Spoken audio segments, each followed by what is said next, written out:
Fucking hell, let's do this shit. When Nintendo released the Switch 2, I, along with the majority of others, didn't actually really care all that much. It was like, yeah, okay. Anyway, I was never actually planning on buying one. Then my friend Dark came over with his Switch 2 and said, "Hey man, want to try the new Mario Kart?" And then he stabbed me to death with a heroin needle. Okay, well that last part didn't actually happen, but he might as well have, because roughly $800 later, I am now addicted to Mario Kart of all games. I've played a lot of Mario Kart in my life. Double Dash, DS, Wii, 7, 8, even Tour for a hot second when I wanted to fucking die. This is the best Mario Kart game Nintendo has ever made. It's not my favorite. That goes to Wii. I've always got a soft spot for Mario Kart Wii. But you'd be hard-pressed not to consider this edition of Mario Kart superior to the rest. This shit goes hard. Harder than Obsidian. Harder than reinforced Deep Slate. Not harder than Bedrock. Nothing is harder than Bedrock. That's some Minecraft knowledge for you. Take that home to the dinner table, why don't you? This is the first game that I've ever seen that is truly accessible to all players. Whether you are a little baby child playing their first Mario Kart game, or a try-hard sweat in their mid-30s who's been playing this shit since Mario Kart 64 came out, Mario Kart World caters to all people. Some of you fucking losers might see this as a downside, but I think this is great. It's also open world. Why the fuck is Nintendo out here making an open world Mario Kart game? Who the fuck asked for this? More on that later.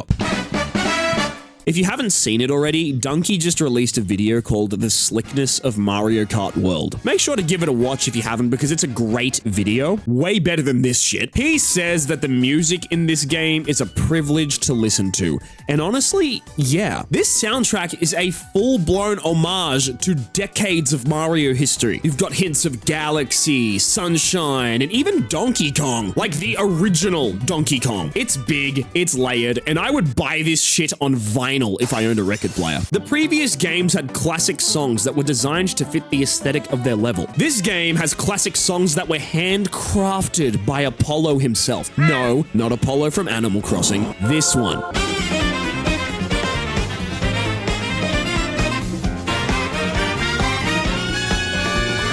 They not only fit the aesthetic, but at times, a lot of these tracks are prone to make you really reflect on just how special of a franchise Mario is. On top of the original Mario Kart World songs, they've gone ahead and remixed every single Mario Kart song that has ever existed and put it into this soundtrack. You could sell that shit alone for $120. It is, in a singular word, divine. Let's talk characters real quick. Mario Kart World is different to the other games in the sense that you can dress up a lot of the characters into different items of clothing. You do this by traveling to drive-through restaurants, food trucks, vending machines, and other food joints and eating specific foods. There are tons of different outfits to unlock, and for the most part, all of them are really awesome. You can also unlock some of Bowser's minions and play as them. I'm not gonna lie, some of them are a bit of a grind to collect. For example, it took me 4 hours to unlock Fishbone, and I didn't even play as Fishbone. I mean Cheep Cheep, because I prefer my fish alive, unless I'm eating the fucking thing. Then I want it to be dead, but not dead for too long, because then it's rotten and shit.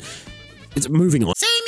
This game has some of the best designed courses in the entire series, and I mean that. Let me run you through my favorites in no particular order. Koopa Troopa Beach! Yeah, you go around in a circle for 5 laps, but I really like the beach festival vibes. It reminds me of watching John Summit in Bali. You can even see Koopa on top of the starting line DJing. It's so fucking cool. I love it. Boo Cinema! This track is super creative, and they give you popcorn to eat while you're racing. Also, the soundtrack sounds like Monsters Inc., which is really cool. Wario's Galleon. This map sucked ass in Mario Kart 7, but it's back, and it's better than ever, and it's pirates! You know I fucking love my pirate shit, motherfucker! Moo Moo Meadows. Classic. Doesn't even need explaining. Shy Guy Bazaar. In this map, you travel through the fucking desert with these big-ass sand dragons coming out of the ground and finish the race gunning it through a market stall. And then there's Rainbow Road. If you have not seen Mario Kart World's Rainbow Road, do yourself a favor and click off this video right now. This is not something that you want to spoil for yourself, trust me. Everyone knows what Rainbow Road is, and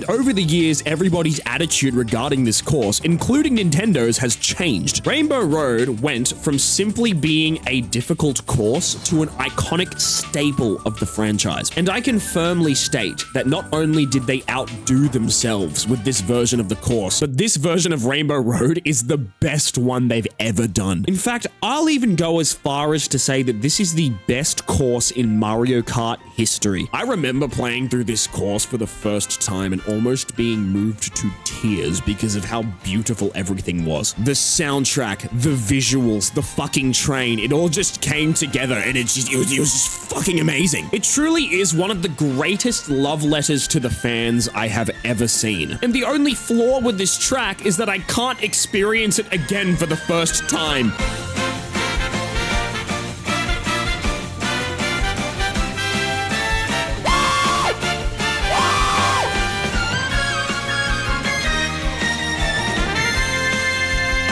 One time I was drink driving and killed a family of 4. The dog survived though. I send it Christmas cards. Fat rip. 5 big balls. I spent hours with my friend Dark just driving around the world. No races, no pressure, just vibes, bro. There's a certain feeling your brain taps into when you're on a road trip with your friends, and oddly enough, Mario Kart World tapped into that section of my brain. I didn't realize the true scope of just how special this game was going to be until I was free roaming from one place in the world to another with Dark. We were playing split screen and we were both on motorbikes just driving down the highway. You piece of shit! During free roam, there's not only lots of sights to see and lots of things to interact with, but there's also heaps of collectibles to locate too. You have panel blocks that you have to drive over, peach medallions to collect, and blue switch challenges that are really fun until they're not. I'm actually not gonna make it. No, it's like for real this time, I'm not gonna make it. Get up to rock, get up to burn, stand with the pride and burn for your desire.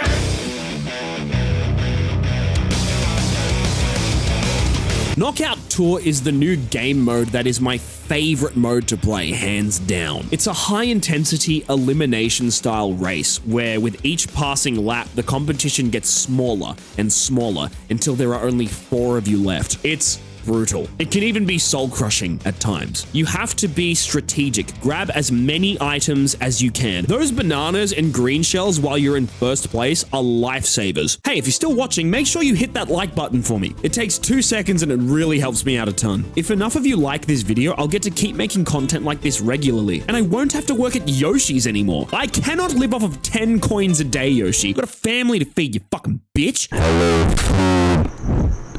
food.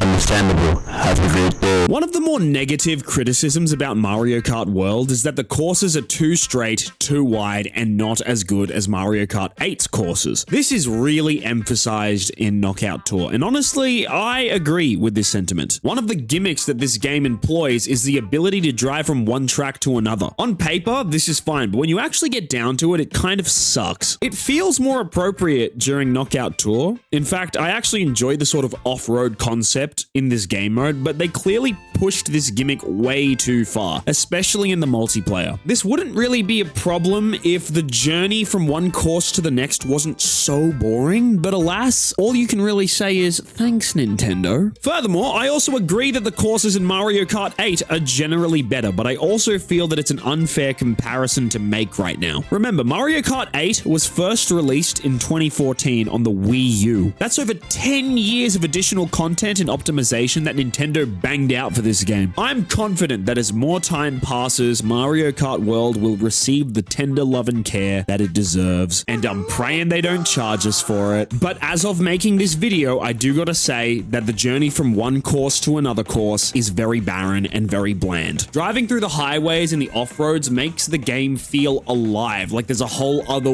world outside of these races. If Nintendo could have just separated that world from the courses during the Grand Prix and multiplayer, we would have been golden. Why is Mario Kart $500? People are mad. They say the game's too expensive, that it's overpriced, that Nintendo's being greedy. And yeah, they are. Their official excuse? tariffs and inflation. Bro, shut the fuck up. It's greed. It's always greed. It's never not been greed with Nintendo. But, and this is important, out of the handful of good AAA games that have come out recently, I reckon Mario Kart World is definitely one of them. AAA gaming right now is a wasteland of broken releases, live service nonsense, and publishers who can't even spell the fucking word quality. Then Nintendo walks in and drops Mario Kart World like it's nothing. A finished, content-rich, actual video game. I took $800 from the collection tin in the church just so I could buy a Switch 2 because of this game, and I have no regrets. Get ready for my powerful conclusion. Mario Kart World is more than a game. It's an amazing experience that a lot of children will have as their first Mario game. It's nostalgic without being lazy or cheap. It's innovative without being overwhelming. It's polished in a way that most studios only dream of achieving when it comes to their games. It reminds us that joy and charm still has a place in modern gaming. If you've got the cash, don't hesitate. This might just be the last Mario Kart for a very long time, and I already know that this game is going to have a very powerful legacy in the coming years. It's not just worth the price, it's worth the hours, the laughter, and every shell to the face that this game will fucking throw at you. Just maybe don't charge us for the DLC, Nintendo, please?